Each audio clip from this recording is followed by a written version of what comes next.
Bonjour à toutes et à tous et bienvenue sur Flash Maths, des maths rapides et efficaces. Mais du coup, on ne va pas parler de mathématiques aujourd'hui. On est sur l'épisode 3 sur la parentalité et la coéducation, où on va traiter du cerveau d'un enfant et d'un ado pour mieux le comprendre et surtout pour mieux accompagner notre enfant. Voilà, on va un peu découvrir comment le cerveau se construit de l'enfance à l'adolescence et surtout pourquoi adapter nos attentes est vraiment essentiel pour accompagner nos jeunes avec bienveillance. Donc vraiment, ça c'est très important. Voilà. Alors, déjà, le cerveau, c'est un des organes qui met le plus de temps à se développer.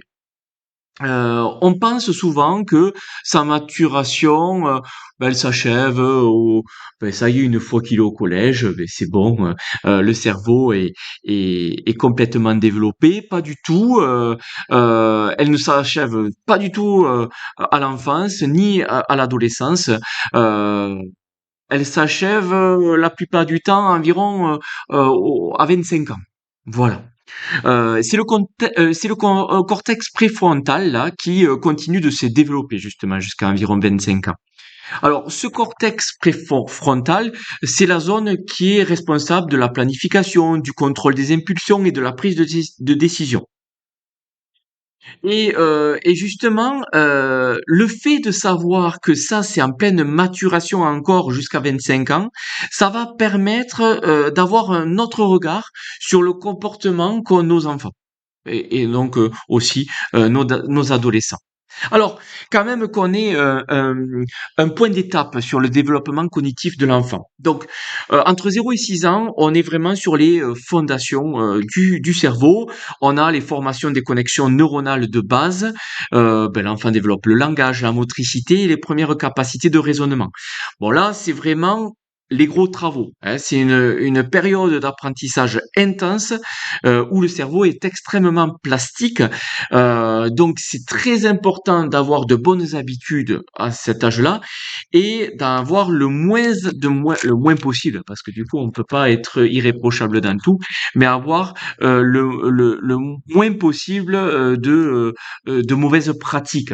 Alors on parle souvent de tout ce qui est aussi télévision, ordinateur, écran, euh, le sommeil, voilà, on parle de choses de ce style-là qui est très important. 6-12 ans, on a le développement des fonctions exécutives de base, tout ce qui est l'attention, la mémoire de travail, la flexibilité cognitive. Voilà. Donc là, l'enfant, il apprend à organiser ses pensées et à résoudre des problèmes de plus en plus complexes d'eux-mêmes. Donc là, on vise de plus en plus l'autonomie. De 12 à 18, on est sur une restructuration. Donc là, on est sur une période de profonde transformation. Le cerveau adolescent élimine les connexions inutiles. Donc, il se câble petit à petit, hein, donc de 0 jusqu'à 12, mais du coup, les connexions qui ne servent plus, finalement, il les élimine. Voilà. Donc il y a un genre d'élagage donc synaptique, tout en renforçant celles qui sont fréquemment utilisées pour aller beaucoup plus vite, pour créer des automatismes. Voilà. C'est aussi le moment où le système limbique, donc tout ce qui est émotion, est très actif. D'où pourquoi nos adolescents sont souvent et peuvent être souvent à fleur de peau, où on pourrait se dire que j'entends beaucoup certains qui me disent ah ben là ça y est c'est drama queen, drama king. Pas du tout, hein, c'est que du coup ils vivent intensément tout ce qui les entoure et donc leurs émotions. Tandis que voilà, le cortex préfrontal, il n'est pas encore mature. Donc tout ce qui est le contrôle des émotions, tout ce qui est le contrôle donc de la planification et tout ça, là ça reste encore un peu compliqué. Et 18-25 ans, on est sur la maturation finale, donc on est sur l'achèvement du développement du cortex préfrontal, et là on gagne, le jeune adulte gagne en capacité de planification, de régulation émotionnelle et de prise de décision réfléchie. Voilà, donc par rapport à tout ça, je pense qu'on va comprendre le pourquoi là. Pourquoi les ados semblent paresseux ou désorganisés. Voilà, souvent, moi je l'ai entendu, bon, il est paresseux, il fait aucun effort, il est complètement désorganisé.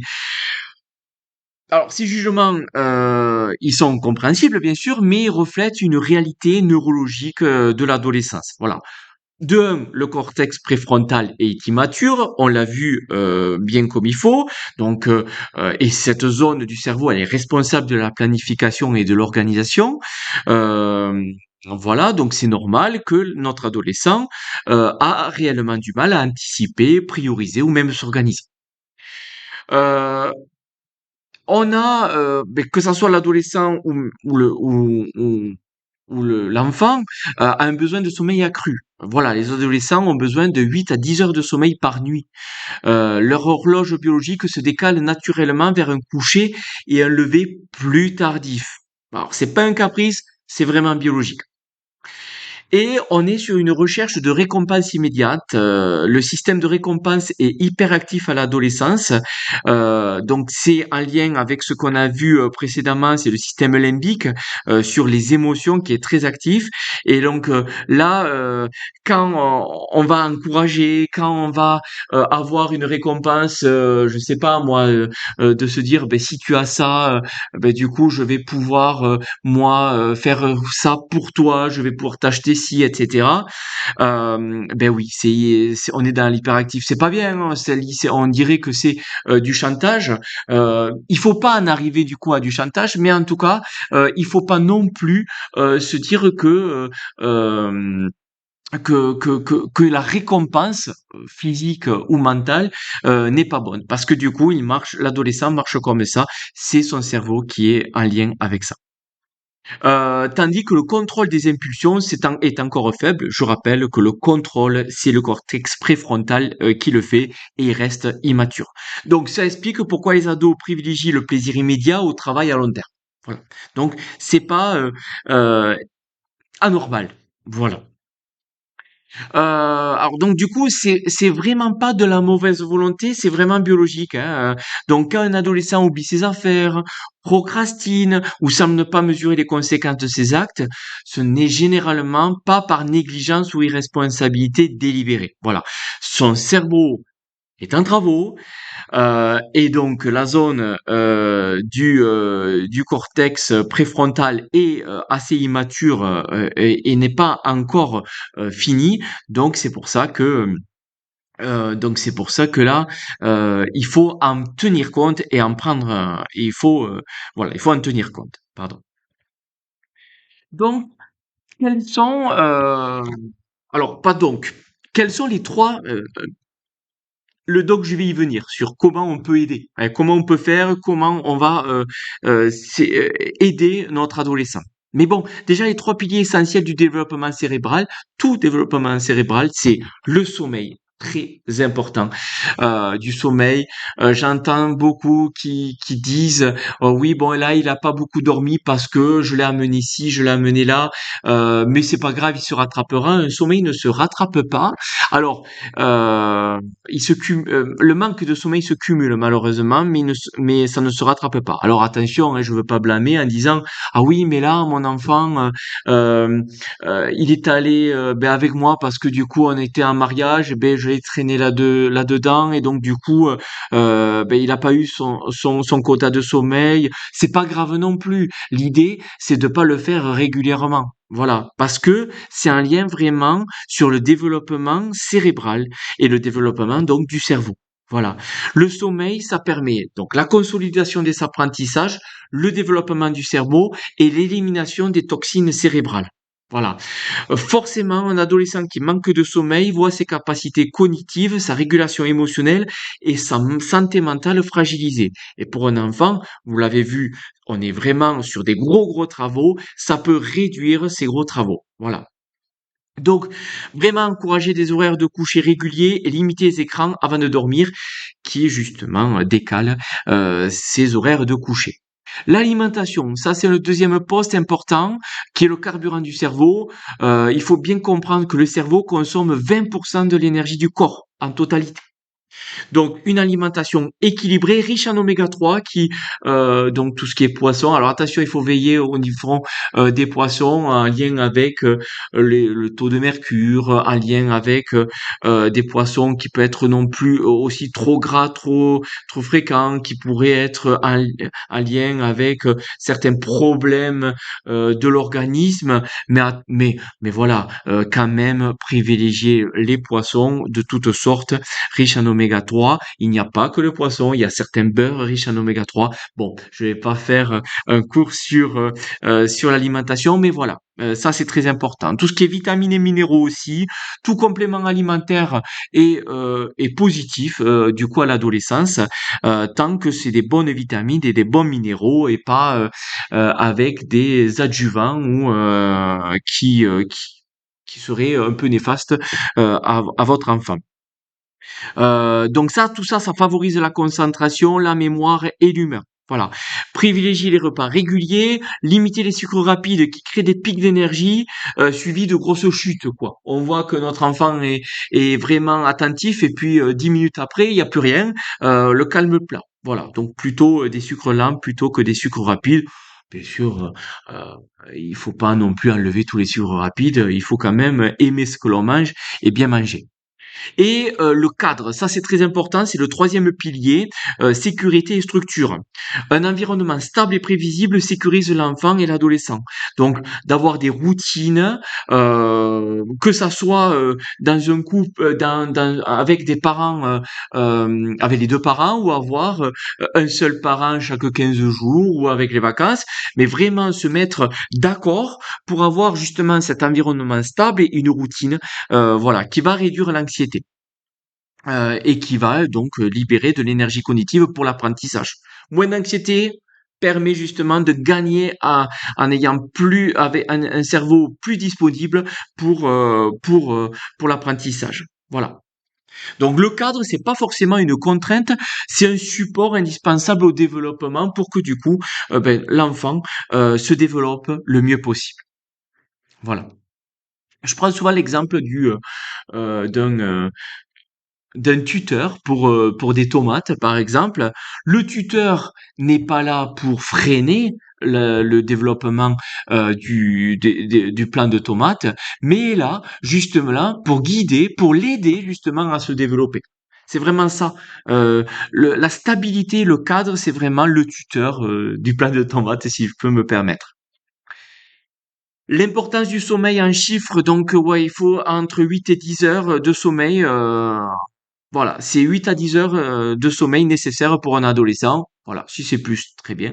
Si c'est moins, c'est un peu plus compliqué.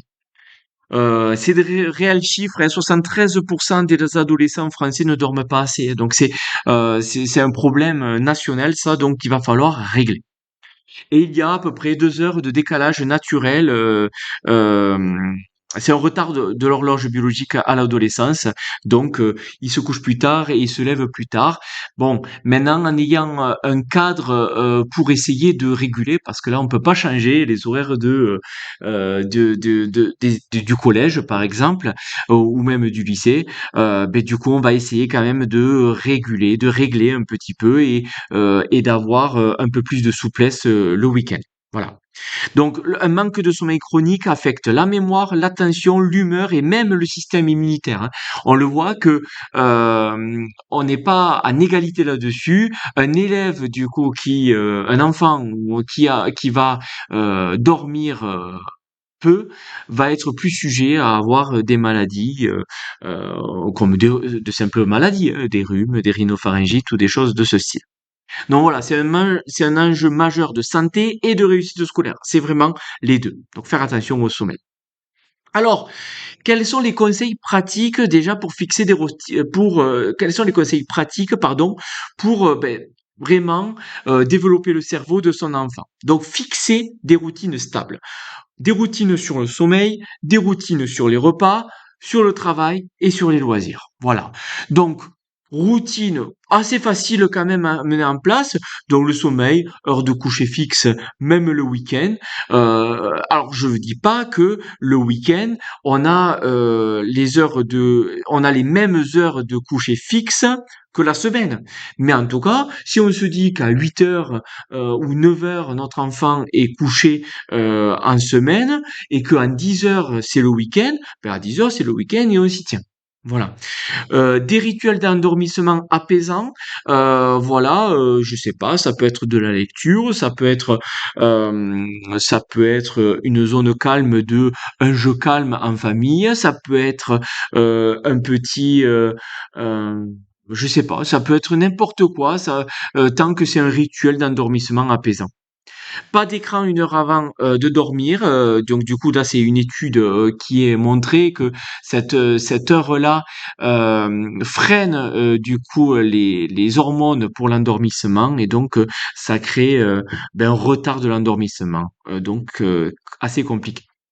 Les repas, donc vraiment avoir des routines de repas, donc des horaires réguliers pour les 3 repas si possible, bien sûr, hein, c'est pas toujours évident selon les métiers que l'on a. Petit déjeuner complet, équilibré. Voilà, parce que c'est ça qui est le plus important, hein, c'est ce qui va réguler, on va dire, toute la journée. On dit souvent que le petit déjeuner est le repas le plus important de la journée, et c'est vrai. Voilà. Donc, n'hésitez pas à regarder quels sont ce que veut dire petit déjeuner complet. N'hésitez pas en commentaire si jamais, moi je peux vous aider. Des moments conviviaux en famille, dans les repas, ça crée du lien, ça crée justement aussi un développement cognitif parce que du coup, votre enfant va pouvoir vous parler de telle ou telle chose et va pouvoir réfléchir. Le travail, la routine dans le travail, donc des créneaux quotidiens dédiés aux devoirs, des espaces calmes et organisés, le plus possible, bien sûr. C'est vrai que si on a 2, 3, 4 enfants, c'est pas toujours évident, mais au mieux, on fait au mieux, hein. C'est pas pour blâmer ou c'est pas pour dire il faut tout faire, mais de faire au mieux pour le développement de notre enfant. Et des pauses régulières toutes les 30-45 minutes quand on est dans des sessions où on a des brevets par exemple, où on a des 3 contrôles sur la même journée et donc pour réviser, peut-être qu'il va y réviser pendant 2-3 heures. Donc là, chaque 30-45 minutes, on fait une pause. Les loisirs, un temps libre planifié chaque jour. Attention, du coup, à l'adolescent qui se dit, ben, je vais faire 2, 3, 4 activités parce que ça me plaît. Il faut aussi arriver à jongler surtout, et donc il faut arriver à jongler et à planifier ces temps de loisirs. Donc des temps de loisirs de club, des temps de loisirs en famille, des temps de loisirs seuls. Voilà. Donc il y a plein de temps de loisirs. Activité physique régulière, donc ça aussi, ça permet, on dit souvent que le sport libère la tête et permet de se vider la tête. C'est vrai, ça permet du coup d'avoir une activité autre que mentale qui permet donc d'avoir une oxygénation du cerveau en plus du bienfait du corps et des moments de détente sans écran, pas toujours appliquer moment de détente et écran, parce que du coup des moments de détente sans écran, ça permet aussi de développer d'autres choses dans le cerveau qui sont importantes. Si on est dans un moment de détente où on va faire un jeu de société, un jeu d'échecs, on va travailler le cerveau différemment qu'un moment de détente sans écran, sans forcément travailler. Voilà. Euh, il faut adapter nos attentes aussi. Ça, c'est important. Maintenant qu'on comprend un peu mieux le développement du cerveau de l'enfant et de l'adolescent, on peut ajuster notre regard et nos attentes. Voilà. Donc, un adolescent qui a du mal à s'organiser n'est pas fainéant. Il apprend encore à utiliser des fonctions cérébrales en construction. Donc, notre rôle, c'est vraiment de ne pas juger, mais d'accompagner. Voilà. Proposer des outils concrets, faire des listes, faire des plannings visuels, des rappels bienveillants. Voilà, ça c'est la clé pour justement accompagner. Et surtout, célébrer les progrès, même petits, faire preuve de patience. C'est vrai que c'est pas évident, je le sais très bien, mais votre adolescent n'y est pour rien. là-dessus. Alors, bien sûr, s'il ne se saisit pas des listes, des plannings, des rappels, là, oui, il y aura potentiellement un problème. C'est que il ne veut pas avancer, bien sûr. Donc ça, c'est autre chose. Mais ça veut pas dire que du coup, voilà, il n'y arrive pas à se planifier, que il est fainéant ou que il a un problème. Pas du tout. Voilà. Et donc c'est pour ça qu'en comprenant ces bases neurologiques, ben on transforme cette frustration qu'on a plutôt en empathie et notre impatience en soutien constructif. En tout cas, c'est mon but dans cette vidéo. Donc, à retenir, le cerveau se développe jusqu'à 25 ans. Voilà. Sommeil, alimentation et cadre sont essentiels. Les comportements dits difficiles de notre enfant, donc tout ce qui est désorganisation, impulsivité, recherche de sensations, c'est normal et temporaire, hein. Donc il y a une explication neurologique et les routines sont nos alliés. Vraiment, ça apporte structure, sécurité et ça réduit la charge cognitive. Voilà. J'espère que j'ai été clair sur la totalité. N'hésitez pas à mettre des j'aime, n'hésitez pas à vous abonner à ma chaîne et n'hésitez pas à mettre tous les commentaires que vous voulez. Je suis là. Allez, passez une bonne journée et à la prochaine vidéo. Donc l'épisode 4, il me semble, où j'en suis. Allez, bonne journée à vous et je suis là pour vous.